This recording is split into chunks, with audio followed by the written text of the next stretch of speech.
ফজরের নামাজ আদায় করার পর আল্লাহর কোরআনটা খুলিয়া সূরা ইয়াসিন তেলাওয়াত করতেন। আপনার ঘর বরকতের রিজিকের দ্বারা ভরপুর হয়ে যেত। আবার যোহরের নামাজের পরে সূরা ফাতাহ, ইন্না ফাতাহনা লাকা ফাতহাম মুবিনা লিয়াগফিরা লাকাল্লাহু মা তাকদ্দামা মিন যামবিকা ওয়া মা তাআখার ওয়া ইউতিম্মা নি'মাতাহু আলাইকা ওয়া ইয়াহদিয়াকা সিরাতাম মুস্তাকিমা। আসরের নামাজ আবার 4 রাকাত আদায় করে মা 30তম পারা সূরা নাবা আম্মা ইয়াতাসাআলুন আনিন নাবাইল আযীম আল্লাযী হুম ফীহি মুখতালিফুন। এত বরকতের সূরা। মাগরিবের নামাজ আদায় করতেন 5 রাকাত 20 মিনিট সময়। আবার তেলাওয়াত করতেন সূরা ওয়াকিয়া, ইযা ওয়াকাতিল ওয়াকিয়া লাইসা লিওয়াকাতিহা কাযিবা খাফিজাতুর রাফিআ ইযা রুজ্জাতিল আরদু রাজ্জাও ওয়া বিসাতিল জিবালু বাসসা। এশার নামাজ 9 রাকাতে 20 মিনিট সময় দিয়ে আবার সূরা মুলকের তেলাওয়াত করবেন। তাবারাকাল্লাযী বিয়াদিহিল মুলক ওয়া হুয়া আলা কুল্লি শাইইন কাদির। কত মজার তেলাওয়াত। এরপরে আপনি নামাজটা পড়ছেন, তেলাওয়াত করছেন, খানা খেয়ে ওযু অবস্থায় ঘুমাবেন ডান কাতে কিবলার দিকে ফিরিয়া। দরুদ শরীফ পড়তে পড়তে ঘুমাবেন। আল্লাহর রহমত একদিন না একদিন দরুদের বরকতে রাসূলের সাথে ঘুমের মধ্যে মোলাকাত হয়ে যাবে। এরে আম্মা জানেরা তওবা করেন। আমার আল্লাহর কাছে কয়দিন আর গুনাহ করবেন? বেপরদায় আর কত চলবেন? স্বামীর মাল আর কত খেয়ানত করবেন? সন্তানটাকে আর কত গুনার পথে চালাবেন? এখনই তওবা করেন। সন্তানটাকে ইঞ্জিনিয়ার বানালেও যেন কোরআনওয়ালা নামাজি ইঞ্জিনিয়ার হয়। সন্তানটাকে প্রফেসর যদি বানাতে চান অন্তত কোরআনওয়ালা নামাজি প্রফেসর বানায়া যান। সন্তানটাকে ডাক্তার বানাবেন, সন্তানটাকে ওসি ডিসিএসপি বানাবেন, এমপি বানাবেন, কোরআন পড়নেওয়ালা নামাজি এমপি বানান। জীবনটা ধন্য, দুনিয়াও আপনার জন্য ধন্য হবে, আখিরাতও ধন্য হবে। ও আমার যুবক বাবারা, একটু চোখ বন্ধ করে তাকায় দেখো ঢাকা কলেজের বারান্দায় কত যুবকরা দাড়িওয়ালা পাগড়ি মাথায় কলেজে ক্লাস করে, আসে না নাই? তুমি কেন পারো না? তোমার মতো যুবক রাস্তায় গাড়ি চালায়, 5 ওয়াক্ত নামাজ পড়ে, তুমি পারো না কেন? তোমার মতো যুবক নদীতে মাছ ধরে নামাজ পড়ে, কৃষি কাজ করে নামাজ আদায় করে, দোকানদারি করে নামাজ আদায় করে, ব্যবসা করে, চাকরি করে, নামাজ ছাড়ে না। কেন তুমি পারো না রে বাবা? আমি কয়েকদিন আগে চট্টগ্রামের এক জেলা আছে সেখানে গেছিলাম, নামটা বেশি বলা যাবে না, ঝামেলা। মাহফিল ছিল, আবার দর্শনের জন্য একটা জায়গা আছে, ওখানে গেলাম। দেখি ওখানে মেয়ে ছেলেরাও ঘুরে আর ছবি তোলে, আর একটা যুবক ছেলে বাবরি চুল ক্যামেরা নিয়ে ঘুরে আর ছবি তুলে।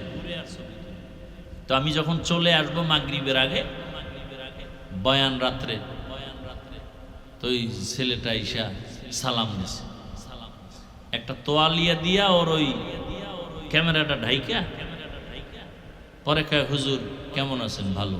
আমি একজন নাস্তিক ছিলাম, চরম পন্থার নাস্তিক, আপনাদেরকে পছন্দ করতাম না। কেমনে কেমনে আপনার বয়ান, আরো কয়েকজন আর বয়ান শুনে আবার আমি ফিরে আসছি। এখন নামাজ পড়ি। আগে নামাজ পছন্দ করতাম না, হুজুরদেরকে পছন্দ করতাম না, আল্লাহ রসুল ইসলামের বিরুদ্ধে অনেক কিছু করেছি। আল্লাহ হেদায়েত দিতে কতক্ষণ? আমি যে এতক্ষণ বয়ান করতেছি, একবারও কি বলছি ভাই তুমি আমার মতো হুজুর হও? তুমি স্কুলে পড়ো, কলেজে পড়ো, চাকরি করো, ব্যবসা করো, কোনো বাধা নাই, কিন্তু ওখানে থেকে জান্নাতের রাস্তাটাকে সহজ করে চাকরি করো। কত আল্লাহর বান্দারা চাকরি করে, 1 টাকাও সুদ খায় না, হারাম খায় না, অভাব নাই। এরে আমার আল্লাহর গোলাম, তুমি সুদ ছাড়া চাকরি নাও না, ভালো লাগে না, এখানে সুদ কম, বেনিফিট কম, এজন্য চাকরি ছাইরা অন্যদিকে দৌড়ায়। বড় মুসিবত। আর একজন যুবক বলে আমি মরিয়া গেল হারাম টাকার কাছে যাব না, চাকরি বাদ। এক যুবক একা চাকরি ছাইরে দিছি, কেন কার টাইম, আর কাঁচামরিচ গাছের গোড়ার মাটি ঝাল, এগুলি কি ঔষধে করে, কি বুদ্ধি শেষ? কে করে? তো সে আল্লাহটা খাইতেছেন, মজা করে আম খাইতেছেন, কাঁঠাল খাইতেছেন, এত মজা কে দিলেন? আল্লাহ টেস্ট করে দিছেন না, সেও খাইয়া লইয়া তারপরে দিছেন। তাও আবার কেমন নিমক হারাম, বামাত দিয়ে খায়, কারণ এটা বাথরুমের সাথে সম্পর্ক বেশি, তো আলাদা ফ্লেভার পাওয়া যায়। হাসে, মনে হয় যেন আমি খুব খুশির কথা বলছি। এই নিমক হারাম, মানুষ বড় নিমক হারাম। কার কথা? ইন্নাল ইনসানা লিরাব্বিহি লাকানুন। বাম হাতে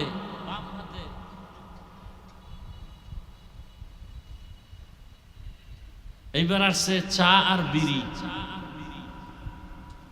বাম হাতে চা নিছে, ডান হাতে কি নিছে? আমাকে ভুলেও তো বাম হাত যায় না, ভুলেও। আর আপনাকে শয়তানে এমন মন্ত্র দিয়ে আটকাইছে যে ভুলেও ডান হাত যায় না। গরুর মতো হাঁটে আর চাটে, হাঁটে আর চাটে। এই কথাগুলো আপনাদের বলতেছি কি আপনাদেরকে দূরে সরাবার জন্য?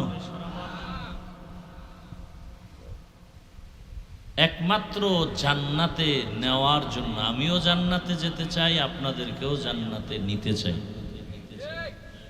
নিবেন দিবেন তো আল্লাহ, আমি শুধুমাত্র পথ দেখাবো, এটা জান্নাতের পথ, এটা জাহান্নামের পথ, আর কিছু না। আমরা ঔষধ খাই কি দিয়া? মুখে না কানে? আমাদের ঔষধ কোন জায়গা দিয়া যায়? কই যায়? এই কথা বলেন। কানের ঔষধ, কানের জন্য ব্যথা, ট্যাবলেট দিছে, কই গিয়া গেছে? কানে না পেটে? চোখে ব্যথা, ট্যাবলেট দিছে, ক্যাপসুল দিছে, এটা কি চোখে ঢুকায় রাখছে না কোথায় গেছে? এক জায়গায় সব জমা হইয়া কানের ব্যথাও ভালো, পেট ব্যথাও ভালো, চোখ ব্যথাও ভালো, পা ব্যথা ভালো। কার কুদরত? কাদেরে কুদরত দারি বরকামাল, আন্তা রব্বি আন্তা হাসবি যুল জালাল, তুহি কাদের জলিলুল্লাহ জাহাদার, बहर हाले तू ही मेरा निगाहदार। तू दिल में तू आता है समझ में नहीं आता, तू दिल में तू आता है समझ में नहीं आता, बस जान लिया मैं तेरे पहचानो यही है, बस जान लिया मैं तेरे पहचानो यही है। মুখ দিছেন কি জন্য? বিড়ি টানতে। কি জন্য? খাবেন। কি করবেন? চোখ দিছেন কি জন্য? দেখবেন। কি মনে যা চায় তাই? সারা রাত মোবাইল, বেগানা। হ্যাঁ, কান দিছেন কি? গান, নাটক, সিনেমা। রহমতের নবী বলেন ইত্তাকিল মাহারিম তাকুন আবাদান নাস। আল্লাহর নিষিদ্ধ জিনিস থেকে নিজেকে বাঁচাও, দুনিয়ায়ও তুমি সফল হবে, আখিরাতেও সফল হয়ে যাবে। মুখ দিছেন তুমি খাও, আদি পিতা আদম আলা নবিয়িনা। এই কি হেদায়েত পাইয়া লাইছো না বিড়ি টানতে যাও? বয়ান শুরু না হইতে উঠা শুরু, হেদায়েত হয়ে গেছে। হয়তো হেদায়েত হয়ে গেছে এই জন্য যায়, নাইলে বিড়ি টানতে যায়। নাইলে কপাল পরা উঠবে কেন এত সুন্দর বেহেশতের বাগান থেকে? আর যাদের বসার অভ্যাস দীর্ঘ টাইম না, এরা ঢুকে কেন আমি এটাই বুঝি না। কেন ডিস্টার্ব করে আমার এটা বুঝেই আসে না। অন্যের ক্ষতি করার জন্যই কি জন্ম নিলা দুনিয়ায়? রহমতের নবী বলেন, ভালো মানুষকে জানুনি খায়রুন নাস মাইয়ানফাউন নাস। ভালো মানুষ ওই ব্যক্তি যার দ্বারা অন্যের উপকার হয়, কোনো ক্ষতি হয় না। অন্যের কি হয় না? قال النبي صلى الله عليه وآله وسلم المسلم من سلم المسلمون من لسانه ويده। খাঁটি মুসলমান ওই ব্যক্তি যার হাত আর জবানের দ্বারা মানুষ নিরাপদ থাকে, কষ্ট না পায়। কি ফেসবুকের যাত্রী বাবারা কত বিরুদ্ধে লেখতেছো প্রতিদিন, এত গীবতের গুনাহ নিয়ে আল্লাহর কাছে কেমনে দাঁড়াবা? কত আর মরা বস্তুর গোশত খাবা, মরা জন্তুর গোশত, মরা ভাইয়ের গোশত, কত মারাত্মক। জবানটাকে নাপাক করে ফেলেছে। পয়গম্বর আদম আলা নবিয়িনা ওয়া আলাইহিস সালাতু ওয়াস সালাম, আদি পিতা আবুল বাশার, আল্লাহ তাআলা বানাইয়া জান্নাতের মধ্যে থাকার জন্য দিলেন, থাকো। ইয়া আদম উসকুন আনতা ওয়া যাওজুকাল জান্নাহ ওয়া কুলা মিনহা রাগাদান হাইসু শি'তুমা ওয়া লা তাকরাবা হাযিহিশ শাজারাতা ফাতাকুনা মিনাজ জালিমিন।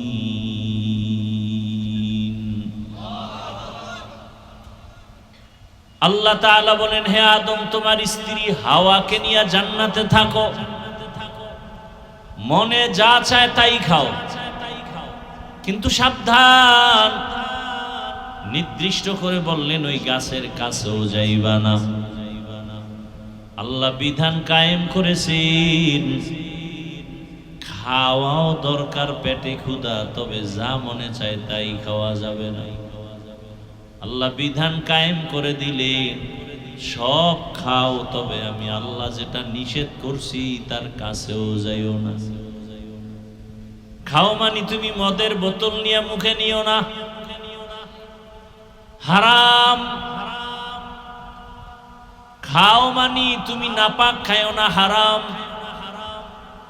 বিড়ি মুখে নিও না, হারাম। এর দ্বারা দুনিয়াবি কোনো লাভ নাই, আখেরাতের লাভ তো মোটেই নাই। দুনিয়ারও লাভ নাই বিড়ি টানার মধ্যে আছে। মদ পান করলে তো দুনিয়ার লাভ আছে, দাড়ি কাটলে দুনিয়ার লাভ আছে, কিন্তু বিড়ি টানলে দুনিয়ার কি লাভ?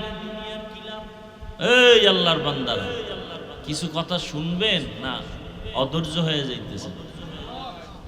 বিড়ি টানলে লাভ কি? এক সোরায় কয় বাথরুম ক্লিয়ার হয়, একটা লাভ তো আছে।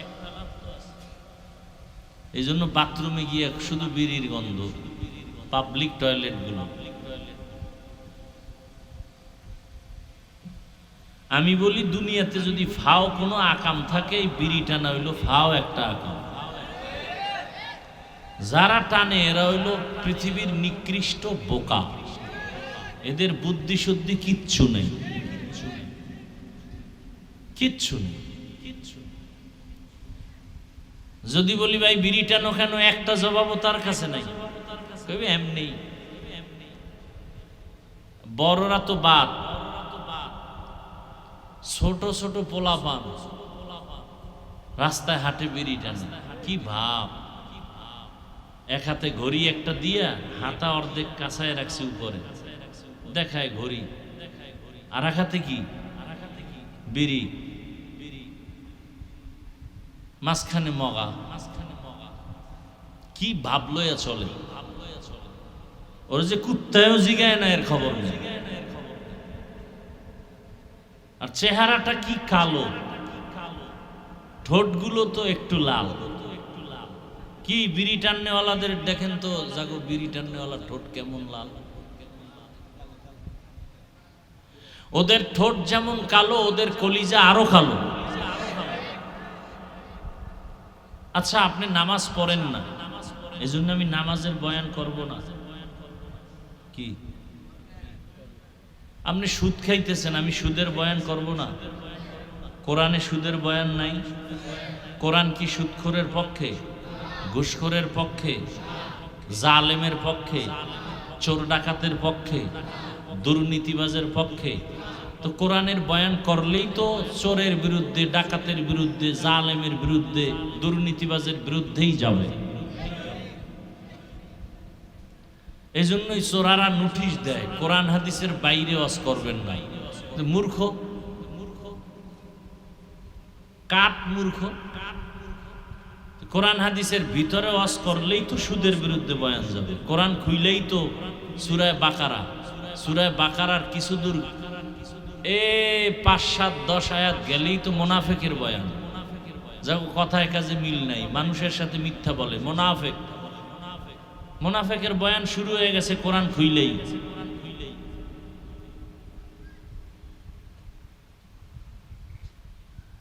এখন মুনাফিকি অভ্যাস যাদের আছে, সকালে এক কথা, বিকালে আর এক কথা, কথায় কাজে কি নাই। কেন? ক্ষমতার লোভে। কিসের লোভে? না হয় টাকার লোভে, না হয় যৌবনের লোভে। কত হুজুরেরা ক্ষমতার লোভে কথা ডানবাম করে ফেলে। কথা বলেন না কেন? সত্য কথা স্বীকার করতে বাধা লাগে, কষ্ট লাগে, ভয় লাগে। এখনো ভয় পান তো 5 তারিখের ইতিহাস কই যে আইতেছে আবার ফিডা কারে কত ধানে কত চাল। কারণ ইসলাম ছাড়া এ জমিনে শান্তি আসবে না, কোনো বয়ানে চলবে না।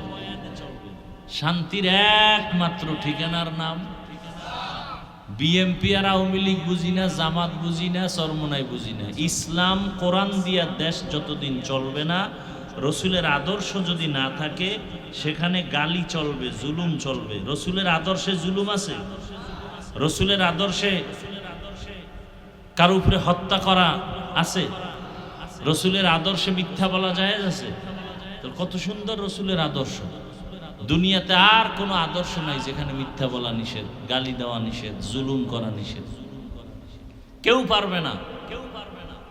একমাত্র আল্লাহর কোরআন, ইসলাম, রসুল, দিন দিয়া পারবে। যেমন এই বয়ানটাই আজকে তাকওয়া দিয়া শুরু। আল্লাহ কোরআন দিলেন কেন? বলে মুত্তাকি যারা, তাকওয়াওয়ালা, আল্লাহ তাদের হেদায়েতের জন্য কোরআন দিয়েছেন। ইত্তাকিল মাহারিম তাকুন আবাদান নাস। আল্লাহ নিষিদ্ধ জিনিস থেকে নিজেরে বাঁচায় রাখো, তাহলেই তোমার মর্যাদা দুনিয়া আখিরাতে বেড়ে যাবে। আল্লাহ বলেন হাত দিলাম ধরার জন্য, তার মানে যা মনে চায় তাই ধরবা হবে না। এই হাত দিয়া আল্লাহর কোরআনটা ধরো, সওয়াব। এই হাত দিয়া বাইতুল্লাহর গিলাফ ধরো, সওয়াব। এই হাত দিয়া ওই বাইতুল্লাহর পার্শ্বে গিয়া পাথর টোকাও, জামারাত মুজদালিফায় পাথর টোকাও, সওয়াব। এই হাত দিয়া শয়তানকে পাথর মারো, সওয়াব। হুজুরেরে পাথর মারতে গেছে, ব্যবসায়ীরে পাথর মারতে গেছে, পাথর মারতে গেছে শয়তান। শয়তানে পাথর মারে আর এক দল। এই দুনিয়ার সব নষ্ট, দুনিয়ার লোভে পড়ে নষ্টামি করে। কেউ টাকার লোভে পড়ে নষ্টামি করে, কেউ ক্ষমতার চেয়ার পাওয়ার লোভে গিয়ে জুলুম করে। এগুলি চলছে। হুজুর কেন উল্টা পাল্টা করে? ক্ষমতার লোভ। হুজুর কেন উল্টা পাল্টা করে? টাকার লোভ। কি সব হুজুরেরাই পবিত্র, ভালো? সব হুজুরেরা খারাপ? জমিনের মধ্যে ভালোর থেকে ভালো হলো একদল উলামা, আবার খারাপের তুলনায় সব থেকে খারাপ হবে একদল উলামা। কেন আমাদের দুনিয়া আল্লাহ পাঠাইলেন? আমাদের কাজ কি এটাই তো জানি না, চিনি না। আমি কে?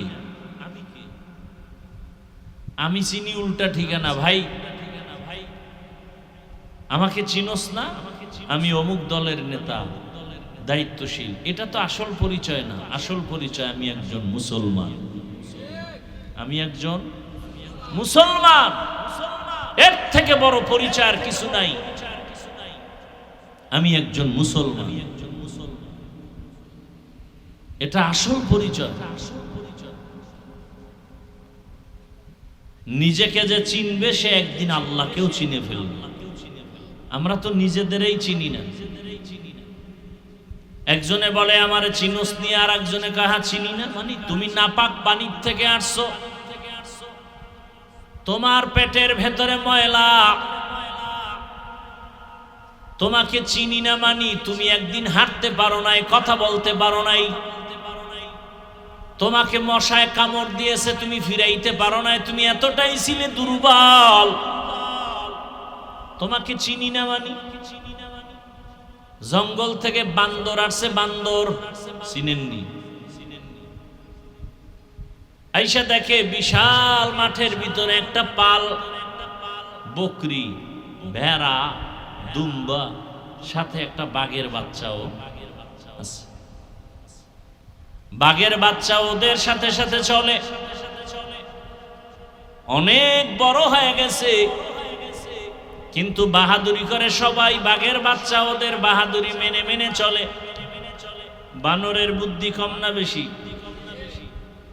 বাঘের বাচ্চারে ফাঁকি দিয়া গোপনে পরামর্শ দিতে ডাক দিছে, দিগাই হোক, নিয়ে গেছে জঙ্গলে। এই তুমি কি? আমি কি? আমি তো চার পাওয়ালা জানোয়ার। তুমি যে বাঘ এটা বুঝো? কি? ভেড়া, বকরি, দুম্বা, এই সব জঙ্গলের মধ্যে তুমি যে বাদশা, তুমি এটা বুঝো? না বুঝি না।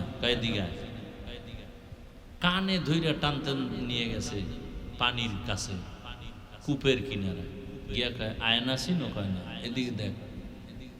চেহারাটা দেখছে, বাবার কথা, মায়ের কথা মনে পড়ছে।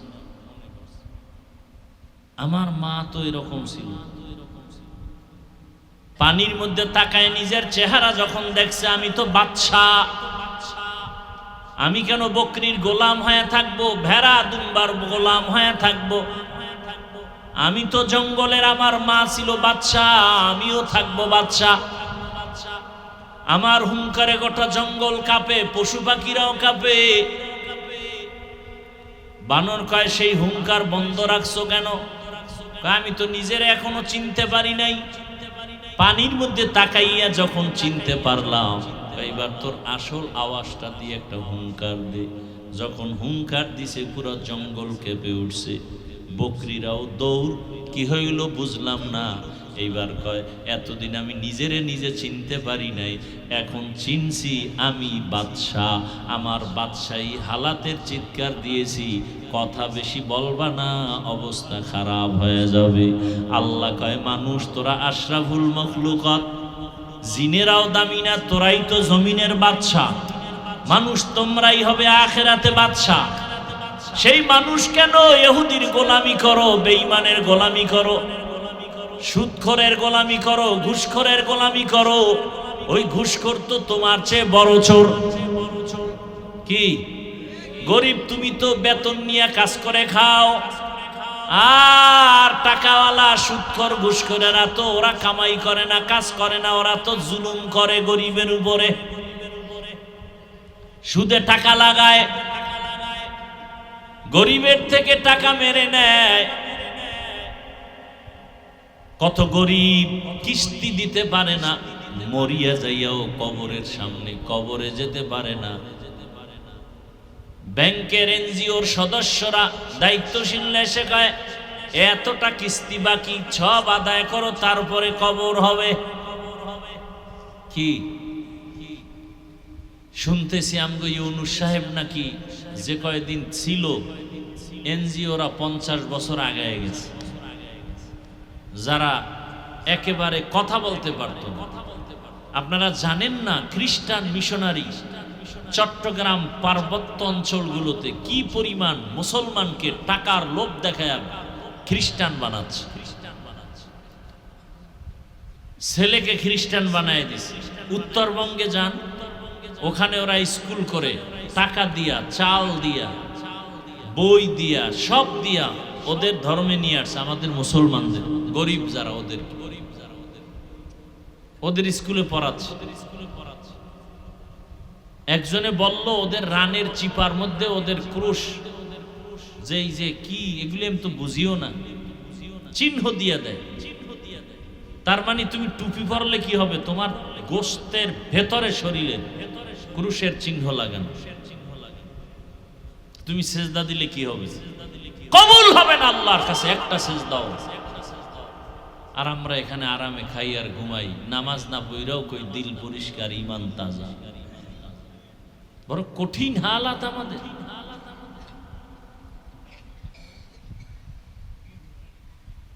আলিফ লাম মিম যালিকাল কিতাব,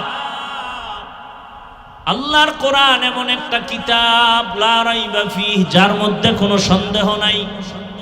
সারা দুনিয়ার খ্রিস্টানেরা, ইহুদিরা মিলিয়াও আল্লাহর কোরআনের একটা আয়াতের মতো আয়াত বানাতে পারে নাই। সারা দুনিয়ার বেঈমানেরা অপচেষ্টা চালাইয়া আল্লাহর কোরআনের মধ্যে একটা ভুল বের করতে পারে নাই। আল্লাহ বলেন এ কোরআন আমি দিলাম কেন?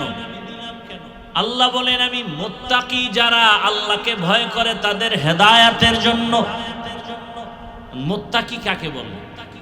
যে গুনাহ থেকে নিজেকে বাঁচায় রাখে, সে মুত্তাকি। বুঝে থাকলে বলেন যে গুনাহ থেকে নিজেরে বাঁচায়, সে কি হেদায়েতের উপরে নাই? আল্লাহর কোরআন বলেন হুদাল লিল মুত্তাকিন, মুত্তাকিনদের জন্য কোরআন হেদায়েত। প্রশ্ন, মুত্তাকি তো হেদায়েতের উপরে আছে বিধায়ী মুত্তাকি, তাকে আবার কিসের হেদায়েত করবে? প্রশ্ন আছে না নেই? মুফাসসিরিনে কেরাম বলেন আমরা যে নামাজে দাঁড়াইয়া সবাই পড়ি ইহদিনাস সিরাতাল মুস্তাকিম সিরাতাল্লাযীনা আন'আমতা আলাইহিম গায়রিল মাগযুবি আলাইহিম ওয়ালাদ-দাল্লিন। আল্লাহর হেদায়েতের কাছে আমরা দোয়া করি, হেদায়েতের উপরে মজবুতি দাও। ইহদিনাস সিরাতাল, হেদায়েত দাও, জান্নাতে সহজে পৌঁছার হেদায়েত দাও। আরে নামাজে দাঁড়াইছি হেদায়েত ছাড়া? আমরা সবাই আয়াতটা কখন পড়ি? নামাজে না? নামাজি ব্যক্তি তো হেদায়েত। এই মোবাইল বইবেন দূরে, তাও চোখের সামনে। নামাজে দাঁড়াইছি তো হেদায়েতের উপরে আছি, আবার কেন বলি আমাকে হেদায়েত দাও? মুফাসসিরিনে কেরাম বলেন হেদায়েত পাইয়া যাওয়াটাই সফলতা না, হেদায়েতের উপরে মজবুত হইয়া থাকাটা সফলতা। কত আলেম হেদায়েত পেয়েছে কিন্তু এখন আর মজবুত নাই, টাকার লোভে, ক্ষমতার লোভে। কত আলেম হেদায়েত থেকে বিচ্যুত হয়ে গেছে, লাইনচ্যুত হয়ে গেছে। একজন আলেমের নাম আমি বলবো না, পড়ার মতো পড়ছে, ব্রেন কেমন, চেহারা তেমন, সুদর্শন সুপুরুষ। ঢাকা ঐতিহ্যবাহী মালিবাগ মাদ্রাসার ছাত্র। যে কেউ মালিবাগ মাদ্রাসায় ঢুকতে পারে না, ভর্তি বড় কঠিন। সে অনেক বছর আগের কথা, সেই সময়ের ছাত্র, বড় কঠিন। হাফেজে কোরআন শুধু মাওলানা না, তারপরে তার একটা যোগ্যতা মুফতি, নামের মুফতি না, মূলত কাজের মুফতি, লেখাপড়া ভালো করে হাফেজ মাওলানা, এরপরে মুফতি। ঢাকার শহরে মসজিদে তারাবির নামাজ পড়াইলেন, 5 ওয়াক্ত নামাজের ইমামতি করে। বর্তমানে সে নাস্তিক, মুসলমানের ফিডার ভয় ইন্ডিয়া গেছে।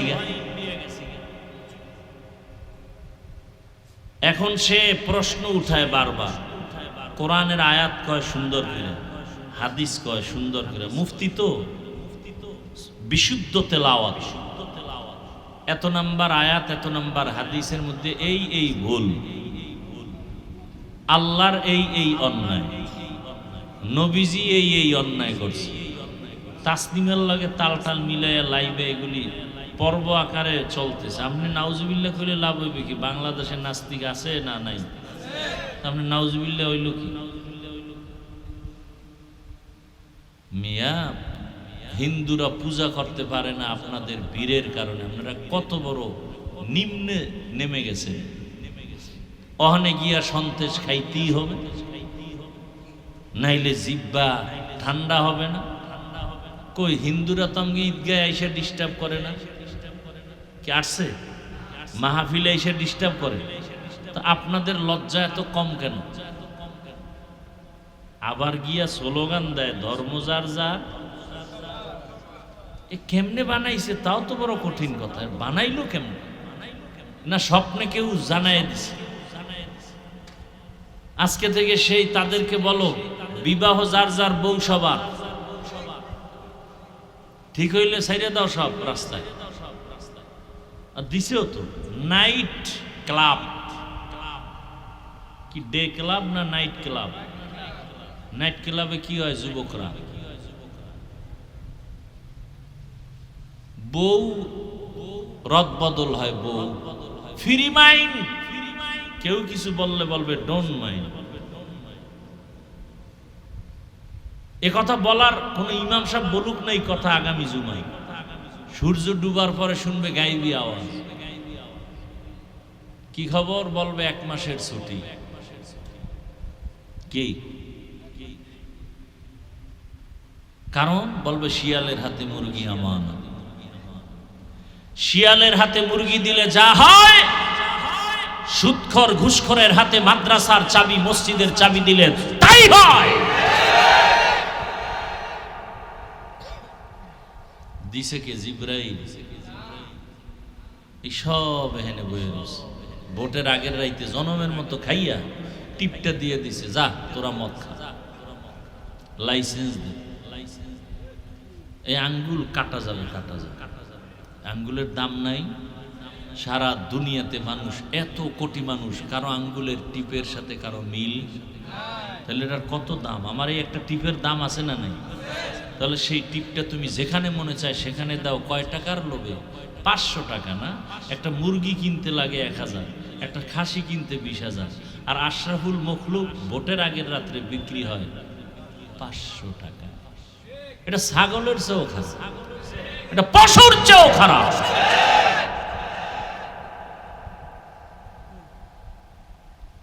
পশু কিনতে, একটা গরু কিনতে কত? 1 লাখ। তোমার দাম 1 লাখ থেকে কম। তুমি যেহেতু বিক্রি হবা, অন্তত গলায় একটা রশি লাগায় বলতো আমারে 1 লাখ থেকে একটু বেশি দিও, কারণ আমি ছাগলও না গরুও না, অন্তত আমার 500 টাকা বেশি দিয়ে কিনে নাও। লজ্জা মুসলমানের উপর। এই বয়ান কে করবে? করার মানুষ নাই, বলার মানুষ নাই, শোনার মানুষ নাই, বিরোধিতা করার মতো বেয়াদবের অভাব নাই।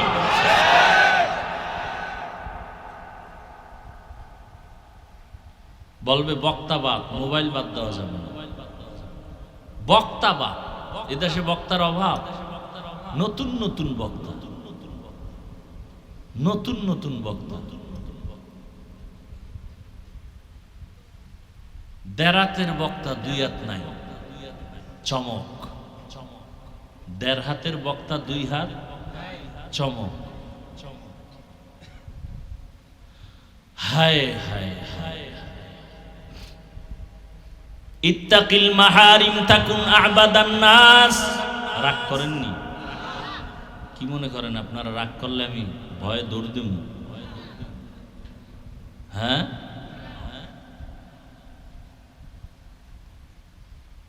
হায় হায়, এই আমগো ওলামায়ে কেরাম, মাদ্রাসা, হাফেজে কোরআন, আলেম ওলামা, এদের মাধ্যমে এখনো বাংলাদেশটা এখনো শান্তিতে আছে এখন। আর সে আলেমদেরকে গালি দেওয়া, ফেসবুকে বিরোধিতা করা এখনো বন্ধ করে নাই। কিছু বেয়াদব আছে, অজ মাহফিলে বাধা দেবে হিন্দু খ্রিস্টানরা, বাধা দেয় মুসলমান। চিন্তা করতে পারে এটা কেমন মুসলমান?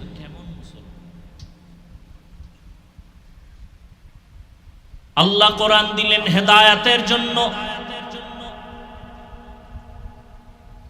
আর এক আয়াতে আল্লাহ বলেন, আমি কোরআন কেন অবতীর্ণ করলাম? শাহরু রমাদান আল্লাযী উনজিলা ফীহিল কুরআন হুদাল লিন্নাস ওয়া বায়্যিনাতিম মিনাল হুদা ওয়াল ফুরকান। রমজানে কোরআন অবতীর্ণ করলাম গোটা দুনিয়ার মানুষের হেদায়েতের জন্য। সূরা বাকারার শুরুতে বলল মুত্তাকিনদের হেদায়েতের জন্য, আর এই আয়াতে বলল গোটা দুনিয়ার মানুষের হেদায়েতের জন্য। প্রশ্ন, হে মালিক, দুনিয়ার সব মানুষ কেন হেদায়েত পায় না? এর সংক্ষেপ জবাব আল্লাহ নিজে দিয়া বলেন, ওয়াল্লাযীনা জাহাদু ফীনা লানাহদিয়ান্নাহুম সুবুলানা ওয়া ইন্নাল্লাহা লামাআল মুহসিনিন।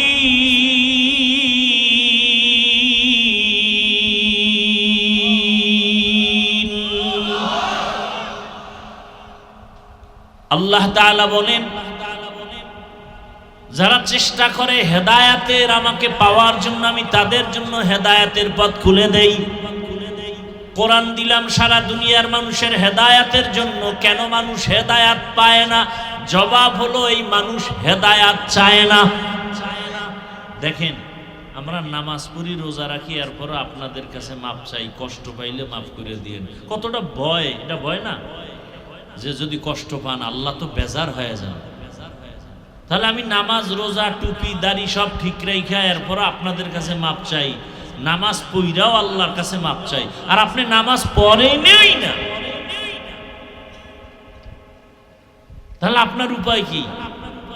মূলত আপনি আল্লাহর কাছে হেদায়েত চান না।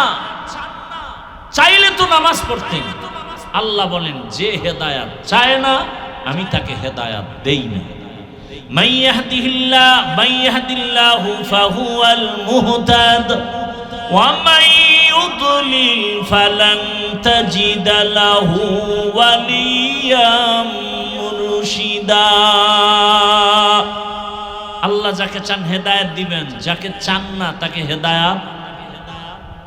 দোষ কি আল্লাহ? কেন? হেদায়েত চাইলে আল্লাহ দিবেন, না চাইলে দিবেন না। আল্লাহ যদি হেদায়েত চান তাকে দিয়েই দিবেন।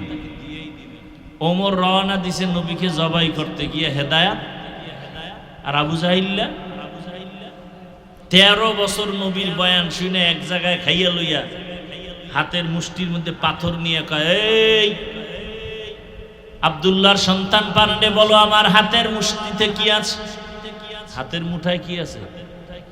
পাথর। নবী বলেন, আমি জানি না। কেন? আমি গাইবের মালিক। গাইবের মালিক কে?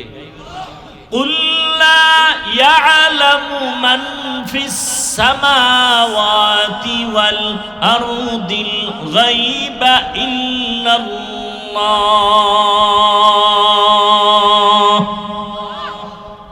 হে নবী, আপনিই বলেন, আসমানের বাসিন্দারা কেউ গায়ব জানে না, জমিনের বাসিন্দারা কেউ গায়ব জানে না।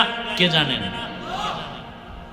নবীকে আমি জানি না। তবে নবী বললেন, এই মুরব্বীর হাতে যা আছে একটু আওয়াজ দিত। পাথরগুলো কালিমায় শাহাদাতের আওয়াজ দিল জোরে। জোরে আওয়াজ দিছে। আবু জাহিল্লা পাথরগুলো মাটির মধ্যে ফেলে বলে, ভাতিজা তুমি জাদুকর হইলা কবে? কপালে কি নাই? আল্লাহ দেয় না, না আবু জাহিল্লা চায় না? আর ওমর নবীরে জবাই করতে গিয়া 27 বছর বয়স। কত? কার বয়স? ওমরের 27 বছর বয়সে তরবারি নিয়ে দৌড়ায় নবীকে জবাই করবে। চেহারা দেখে কোরআনের নূর সিনায় লাগলো তো কালেমাওয়ালা হয়ে গেল। কেমন পাওয়ার বাড়লো? 27 বছর। তোমার বয়স কত? 27। তোমার ইমানের স্পিরিট কই? দাড়ি এত ছোট কেন? দাড়ি পুরা ক্লিন করা যেই গুনাহ, ছোট করে রাখা একই গুনাহ। আর নগদ শাস্তি যৌবন শেষ। হারবাল কোম্পানির লাগে দেখা করতে হইবে, উপায় নাই, সব সান্দু রেডিও। আর কপালে বিয়ে আছে কিনা তাও তো আমার সন্দেহ, কারণ বিয়ে পাশ করার আগেই আমার দেশের ছেলে মেয়েরা বিয়া পাশ করে ফেলে। আর আমগো দেশে তো এখন আইনও এরকম, বাল্য বিবাহ চলবে না। কি কি চলবে? আকাম চলবে। আকাম তো আকাম চলতেছে। ধর্ষণ হচ্ছে, ধর্ষণ, খুন, গুম, দুর্নীতি, 4টা বিদ্যুৎ গতিতে চলতেছে। ধর্ষণ এই বয়সে তো এই পরিমাণ ইদানিং যা শুনতেছি, ধর্ষণের অপরাধ, খুন, দুর্নীতি, গুম, কি রাতের ঘুম, সব শেষ। কিডন্যাপ করে নিয়ে যায়। সৌদি আরবে গেলাম, বাঙালিরা বলে আমগো বাঙালিরে ধইরা কিডন্যাপ করে টাকা দাবি করে নিয়ে।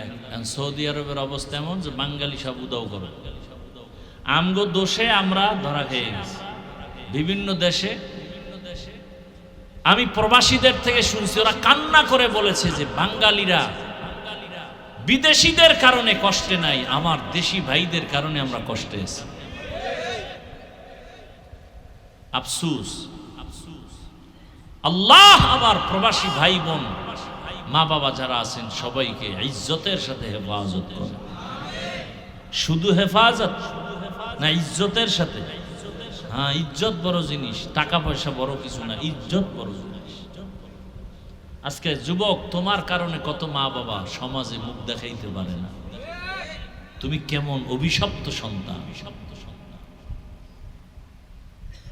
তওবা করো, এখনো সময় আছে। হে যুবক,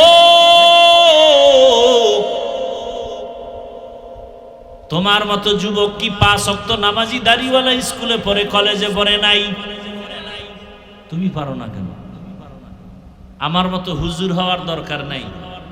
তোমার লাইনে তুমি ভালো হয়ে চলো, ভালো ডাক্তার হও, ভালো ইঞ্জিনিয়ার হও, ভালো প্রফেসর হও, ওসি ডিসি এসপি, ভালো আদর্শবান হও, বেয়াদব হইও না। ডাক্তার জাকির নায়েকের নাম কে না জানে? কত সুনাম তার টাকার কারণে, কি ক্ষমতার কারণে, সুন্দর আদর্শ। আমি চাই যুবক তুমি ডাক্তার হও, সুনাম ধন্য ডাক্তার। আজান হবে, নামাজে যাবে, রুগীরাও নামাজ পড়বে, নামাজের পরে তেলাওয়াত হবে, মা বাবার জন্য দোয়া হবে। এরে পর্দার আড়ালের আম্মা জানেরা, বোনেরা, আপনাদের মতো কত মা কত বোন এই এলাকায় আছে, পর্দা করে, স্বামীর মাল হেফাজত করে, কোরআন তেলাওয়াত করে, নাই? ভিন্ন মা বোনেরা, আপনারা স্বামীর টাকা খরচ করে গুনার পথে কেন দৌড়াচ্ছেন? মার্কেটে মার্কেটে দৌড়ান। কয়দিনের এরকম করবেন? ক্ষতিটা তো নিজের করেন নাই, করছেন আপনার সন্তান নষ্ট, আপনার স্বামীর মাল নষ্ট করেন নাই, আপনার নিজের ক্ষতি নিজে করলেন। এক সময় আপনার সন্তান যেদিন আপনারা দুনিয়াতে থাকবেন না, মনে মনে ধিক্কার দিবে আর বলবে আমার মা বাবা এতটাই খারাপ, আমার মা বাবার চরিত্রের কারণে আমি সন্তানটা ভালো হতে পারি নাই। আমার মা বাবার সারাটা দিন ঝগড়া করত, আমার আম্মু জান আমার বাবার টাকা নিয়ে মার্কেটে মার্কেটে ঘুরতো, মোবাইল নিয়ে সময় কাটাতো, সারা রাত মোবাইলে গুনাহ করত। ওই মা বাবাকে সন্তান ধিক্কার জানাবে আর চোখের পানি ফেলবে আর বলবে কেন ভালো হতে পারলাম না। আবার আম্মা জানেরা, আপনাদের মতো কত মা কত বোন যারা পর্দা করে, নামাজ পড়ে, স্বামীর মাল হেফাজত করে, সন্তানটাকে আদোওয়ালা বানায় দেয়। ওই সন্তানটাও কোনো একদিন আল্লাহর কাছে শুকর আদায় করে দোয়া করবে, হে আল্লাহ আমার মা বাবার জীবন ধন্য, আমার মা বাবার কারণে আমি আজ ভালো হয়েছি, আমি ডাক্তার হলে আমি কোরআন পড়তে জানি, আমি ইঞ্জিনিয়ার হইয়াও কোরআন পড়তে জানি। আমার মা বাবার অবদান, আমার মা বাবার আদর্শের কারণে আমি আজকে ওসি হইয়াও কোরআন পড়তে পারি, ইসলাম সম্পর্কে অনেক ধারণা আমার। কত ওসি ডিসি নামাজ পড়ে না, আর আমি ওসি হইয়াও নামাজ পড়ি, ডিসি হয়ে নামাজ পড়ি রে, আবার আমি পুলিশ বিডিআরের চাকরি করি, নামাজ পড়ি।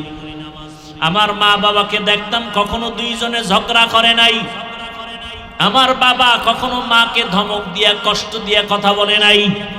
এটা গুণের কথা না? সন্তান বলবে আর দোয়া করবে। ও বাবা জানেরা খেয়াল করেন, আপনার সন্তান একদিন আপনার জন্য দোয়া করবে আর বলবেন আমার বাবা কোনোদিন মোবাইলে বাজে জিনিস দেখে নাই, আমার বাবা মা কাজ করত, মায়ের কাজের সাথে সহযোগিতা করত, আমার বাবা আমার মায়ের সাথে কোনোদিন ঝগড়া করে নাই, গালি দেয় নাই। দোয়া করবে। এমন মা বাবা কি হতে পারলে যে আপনি মরিয়া গেল সন্তান আপনার জন্য দিল খুলে দোয়া করবে? এরে আম্মা জান, জীবনে তো মনের জাল মিটাইয়া গুনাহ কম করেন নাই, মনে চাইছে টাকার গরমে পার্কে যাবেন, দৌড়ায় গেছেন, বিভিন্ন রিসোর্টে দৌড়াবেন, দৌড়াইলেন, টাকার গরমে কত মোবাইল কিনলেন, ফালায় দিলেন, কিনলেন ফালায় দিলেন, নাচ গান দেখলেন, আড্ডা দিলেন, গুনাহ করলেন। এরে আম্মা জান, আর কত? এখনো কি তওবা করা যায় না? আপনারা তো হাফেজে কোরআনের মায়ের মতো দামি মা, আপনারা তো আলেমদের মায়ের মতো দামি মা, খাদিজা রাদিয়াল্লাহু আনহার মতো দামি নারী, আপনারা তো ফাতেমা রাদিয়াল্লাহু আনহার মতো দামি নারী, আপনারা তো আয়েশা রাদিয়াল্লাহু আনহার মতো দামি নারী। এরে আম্মা জান, এই দুনিয়াতে কে না জানে ফেরাউনের নাম? জানেন না? বলেন তার স্ত্রীর নাম কি? এই আসিয়ার ইতিহাস তো অবশ্যই জানেন। নবীজি বলেন কিয়ামতের দিন জান্নাতের 8টা দরজা খুলিয়া 4 জন নারীকে বারবার ডাকবে, আসো। জান্নাতের দরজা খোলা, যেখান দিয়ে ঢুকবা সেখান থেকেই তোমার জান্নাতে বিছানা রেডি। কয়জন নারীকে ডাকবে? 4 জনের মধ্যে একজন নারী হবে আসিয়া। নবী বলেন জান্নাতের ভেতরে ফেরাউনের স্ত্রী আসিয়ার সাথে আমি মুহাম্মদের সাথে বিবাহ হয়ে যাবে। ও আম্মা জানেরা, আপনার স্বামী তো ফেরাউনের মতো খারাপ না। ও মা, আপনার স্বামীটাকে আপনি তো লাইনে নিতে পারতেন, আপনার স্বামীটাকে আপনি তো নামাজি বানাইতে পারতেন, আপনি চাইলেই তো সম্ভব। ওই স্বামী তো আপনি নামাজ আদায় করলে স্বামী আপনাকে বাধা দেয় না, আপনি কেন নামাজটা ছেড়ে দিলেন? 5 ওয়াক্ত নামাজ ছাড়া কোনোদিন জীবন সুন্দর হবে না। এবং 5 বেলা নামাজে কোরআন তেলাওয়াত করেন। আরে বাদশাহ হারুন রশিদের নাম কে না জানে? জানেননি? বলেন তার স্ত্রীর নাম কি? জুবায়েদা খাতুন। তিনি ছিলেন কোরআনে হাফেজা। এত বড় বাদশাহ হারুন রশিদ, যার নাম সারা দুনিয়াবাসী জানে, তার স্ত্রী জুবায়েদা খাতুন, যার নামে এখনো মক্কা নগরীতে নহরে জুবায়েদা এখনো আছে। ওই জুবায়েদা কোরআনে হাফেজা, তার ঘরে 100 নারী কাজ করত। কাজের নারী ছিল কয়শো? সবাই কোরআনে হাফেজা। জুবায়েদা খাতুন শিডিউল করে দিল, আমি জুবায়েদার ঘর কোরআনের আওয়াজ দ্বারা পরিপূর্ণ থাকবে। একটা সেকেন্ডে যেন কোরআন তেলাওয়াতের বাইরে না যায়। জুবায়েদা ওই 100 মহিলাকে টাইম ভাগ করে দিল, তুমি এত মিনিট কোরআন তেলাওয়াত করে কাজে যাও। আর একজনকে বলল তুমি কাজ করো, তুমি কোরআন তেলাওয়াত করো, এরপরে কাজ করো, এরপরে তোমার সিরিয়াল এভাবে দিয়া 24টা ঘন্টা জুবায়েদার বাড়ির থেকে কোরআন তেলাওয়াতের আওয়াজ। আল্লাহর কসম, যেই ঘরে কোরআন তেলাওয়াতের আওয়াজ হবে ওই ঘর রহমতের ফেরেশতারা পাহারা দিবে। কারা পাহারা দিবে? রহমতের ফেরেশতারা পাহারা দিবেন। আরে আম্মা জান, আপনি পারেন না অন্তত কমপক্ষে 5টা সূরা 5 ওয়াক্ত নামাজে তেলাওয়াত করেন, ফজরের নামাজ আদায় করেন। মোবাইলে ঘন্টাকে ঘন্টা সময় কাটাইলেন, 20 মিনিট সময় দিয়া ফজরের 4 রাকাত নামাজ পড়তে পারেন না। মোবাইলে কয় ঘন্টা দিছে? সারা রাত। ঘন্টাকে ঘন্টা, ঘন্টাকে ঘন্টা। রাত্র 1টা কখন বাজলো খবর নাই, 2টা কখন বাজলো খবর নাই, 3টা কখন বাজলো খবর নাই, 4টা কখন বাজলো খবর নাই। মোবাইল চালাইতে চালাইতে ফজরের আগে ঘুম। মাত্র 20টা মিনিট সময় দিয়া 4 রাকাত ফজরের নামাজটা পড়তে কি ক্ষতি ছিল রে আম্মা জান? ফজরের নামাজ আদায় করার পর আল্লাহর কোরআনটা খুলিয়া সূরা ইয়াসিন তেলাওয়াত করতেন। আপনার ঘর বরকতের রিজিকের দ্বারা ভরপুর হয়ে যেত। আবার যোহরের নামাজের পরে সূরা ফাতাহ, ইন্না ফাতাহনা লাকা ফাতহাম মুবিনা লিয়াগফিরা লাকাল্লাহু মা তাকদ্দামা মিন যামবিকা ওয়া মা তাআখার ওয়া ইউতিম্মা নি'মাতাহু আলাইকা ওয়া ইয়াহদিয়াকা সিরাতাম মুস্তাকিমা।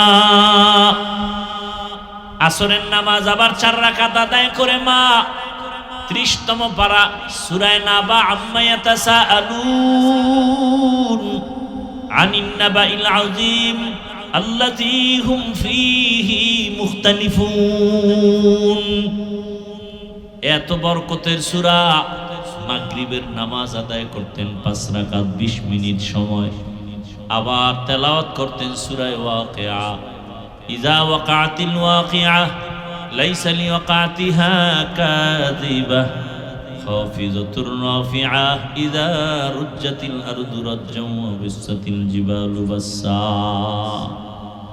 এশার নামাজ 9 রাকাতে 20 মিনিট সময় দিয়া আবার সূরা মুলকের তেলাওয়াত করবেন। তাবারাকাল্লাযী বিয়াদিহিল মুলক ওয়া হুয়া আলা কুল্লি শাইইন কাদির।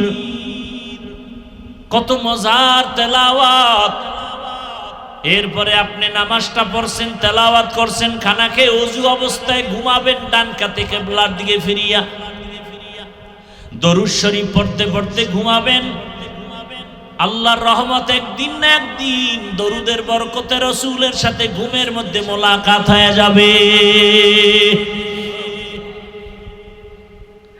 এরে আম্মা জানেরা, তওবা করেন। আমার আল্লাহর কাছে কয়দিন আর গুনাহ করবেন? বেপরদায় আর কত চলবেন? স্বামীর মাল আর কত খেয়ানত করবেন? সন্তানটাকে আর কত গুনার পথে চালাবেন? এখনই তওবা করেন। সন্তানটাকে ইঞ্জিনিয়ার বানালেও যেন কোরআনওয়ালা নামাজি ইঞ্জিনিয়ার হয়। সন্তানটাকে প্রফেসর যদি বানাতে চান অন্তত কোরআনওয়ালা নামাজি প্রফেসর বানায়া যান। সন্তানটাকে ডাক্তার বানাবেন, সন্তানটাকে ওসি ডিসিএসপি বানাবেন, এমপি বানাবেন, কোরআন পড়নেওয়ালা নামাজি এমপি বানান। জীবনটা ধন্য, দুনিয়াও আপনার জন্য ধন্য হবে, আখিরাতও ধন্য হবে।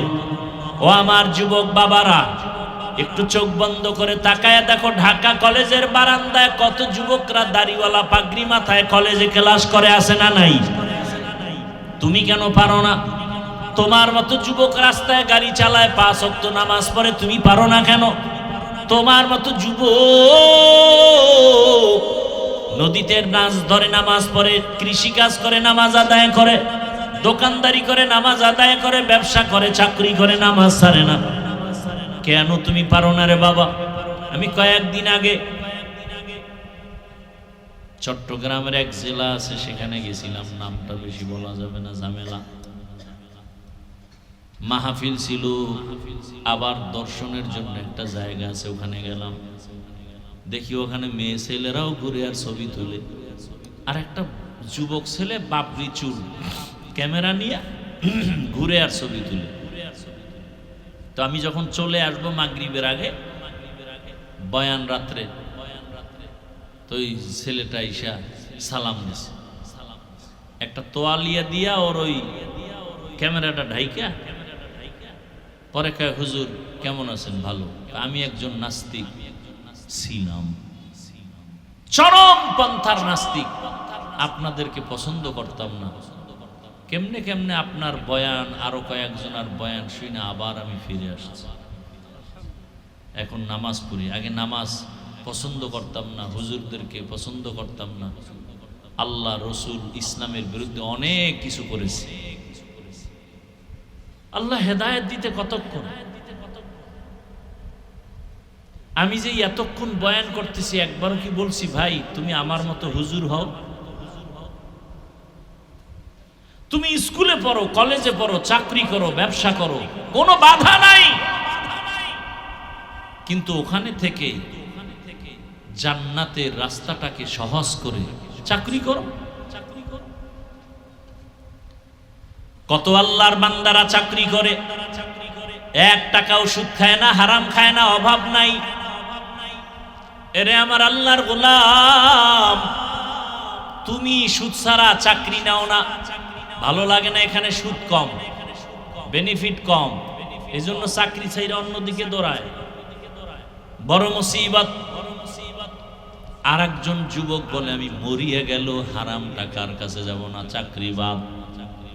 এক যুবক একা চাকরি ছেড়ে দিছি, কেন? কার টাইম মতো নামাজ পড়তে দেয় না, বাদ, চাকরি না খায় মরব। কিন্তু এখন ভালো অবস্থানে আছে, টাকা পয়সার অভাব নাই। এরকম ঘটনার কত বলবো, ও আমার যুবক বাবা, অনুরোধ করে বলি, এখনো সময় আছে, তওবা করো। মনটাকে একটা কথা বুঝাইবা, আল্লাহর কাছে, আমার কাছে না। হে দয়ার মালিক, আমার মতো যুবক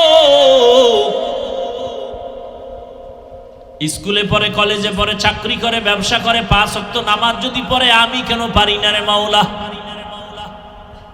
আজকে থেকে তওবা করলাম। জীবনে কত দাড়ি কাটলাম, নামাজ ছাড়লাম, বেপরদার আড্ডায় গেলাম, পার্কে পার্কে দৌড়াইলাম। আজ থেকে তওবা করে ফেললাম, আর নামাজ ছাড়বো না, দাড়ি কাটবো না, বেপরদায় চলবো না, মা বাবার সাথে বেয়াদবি করবো না। ওলামায়ে কেরামের দোয়া নিয়া, শিক্ষকের দোয়া নিয়া, মা বাবার দোয়া নিয়া, নবীজির সুন্নাত অনুযায়ী জীবনটা চালাবো। ও যুবক, যতই বাহাদুরি করো, মা বাবার দোয়া, শিক্ষকের দোয়া, উলামায়ে কেরামের দোয়া ছাড়া জীবনটা সুন্দর হবে না। ওই মা বাবার দোয়া নিয়ে সামনে আগাইয়া যাও, কারণ মা বাবার চোখের পানি আর দোয়া ছাড়াই চেয়ারে বসতে পারি নাই। ওই মা বাবার দোয়া, চোখের পানি ছাড়া তুমি টাকার মালিক, বাড়ি গাড়ির মালিক হতে পারো নাই। এই যে কয়েকদিন আগে কোরবানি গেল, ঈদের আনন্দ এখনো কাটে নাই। অনেকে মা বাবা ভাই বোন নিয়ে কত আনন্দে কাটায়, আবার অনেকে মা হারা, বাবা হারা, এতিমের মতো কান্না করে। এত সুন্দর ঈদের আনন্দে ছেলে পাইলাম, মেয়ে পাইলাম, স্ত্রী পাইলাম, কিন্তু আমাকে এত টাকার মালিক যিনি বানাইলে, এত কষ্ট করে আমার এই জীবনটা যিনি করায় দিলেন, ওই মা আজ দুনিয়ায় নাই। আজকে আমার মা থাকলে কোরবানির গোশত মা আমার মুখে তুলে দিতেন, বাবা থাকলে কত আনন্দ পাইতেন। মা বাবায় জীবনটা কত কষ্ট করে করে জীবনটা কাটাইছেন। আর আজকে আমার বিল্ডিং, আমার ঘরে ফ্রিজের মধ্যে ফলের অভাব নাই, আর আমার মা বাবা টাকার অভাবে ফল কিনে খেতে পারে নাই, টাকার অভাবে মাছ খেতে পারে নাই। আজকে আল্লাহ আমাকে এত টাকা পয়সা দিছেন, আজকে মা বাবা খেতে পারে না, তারা কবরে। ও যুবক বাবারা, ও এতিম সন্তানেরা, ওই মা বাবার জন্য 2 ফোঁটা চোখের পানি ছেড়ে দোয়া করো, আর গুনাহ সারিয়া দাও, তওবা করো। যার মা বাবা বেঁচে আছে, পাইলে দোয়া নাও, বাবার হাতটা ধরে দোয়া চাইও। আর মাকে পাইলে মাকে বলিও, মা কলিজা ভরে দোয়া করো, আর জীবনে কোনোদিন কষ্ট দিব না, বেয়াদবি করব না, গুনাহ করব না, তওবা করে আসছি। জীবনে যতদিন হায়াত পাই তোমাদের খেদমত করে যাব। ও আল্লাহর বান্দারা, তওবা করার মতো যদি নিয়ত হয়, মুনাফিকি না থাকে, খাঁটি তওবার নিয়ত যাদের আছে, দুটো হাত আল্লাহকে দেখায় দেই। আয় আল্লাহ, আমাদের হাতগুলো কবুল করে নেন, তওবাগুলো কবুল করে নেন। আয় আল্লাহ, মা বাবার দোয়া, শিক্ষকের দোয়া, উলামায়ে কেরামের দোয়া পরামর্শ নিয়ে নবীজির সুন্নাত অনুযায়ী চলার মতো তৌফিক দান করেন, আমিন। আলহামদুলিল্লাহি রাব্বিল আলামিন, ওয়াসসালাতু ওয়াসসালামু আলা সাইয়্যিদিল আমবিয়া ওয়াল মুরসালিন ওয়া আলা আলিহি ওয়া আসহাবিহি আজমাইন। ইয়া আরহামার রাহিমিন, ইয়া আরহামার রাহিমিন, ইয়া আরহামার রাহিমিন। আল্লাহুম্মা ইন্নাকা আফুউন কারীম তুহিব্বুল আফওয়া ফা'ফু আন্না। আল্লাহুম্মা ইন্না নাসআলুকা রিযাকা ওয়াল জান্নাহ ওয়া নাউযু বিকা মিন সাখাতিকা ওয়ান নার। اللهم إنا نعوذ بك من البرص والجنون والجذام وسيء الأسقام.